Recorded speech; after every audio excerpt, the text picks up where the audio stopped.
Well, hello tubers. DK74 here.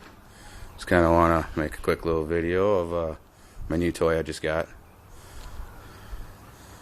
This is going to be a fixer-upper. I was told she runs, but don't have a key, haven't heard it, but I paid really cheap for this. It's a 1971, or no, sorry, 72 Arctic Cat Cheetah.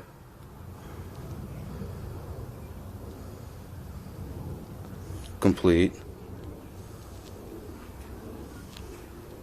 I'm going to kind of tear it down, clean her up, fix her up. Probably try to find a bigger motor for it.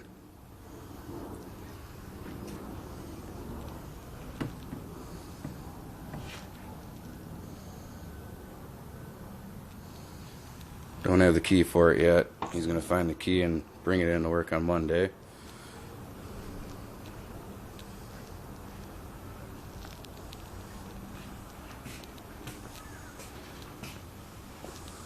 But I've been waiting 11 years for another snowmobile. Work on this summer, get it running for the winter. And I also got another new toy too. 20-gallon air compressor. Pretty cheap, but it'll work for what I can use it for. Well, till later guys.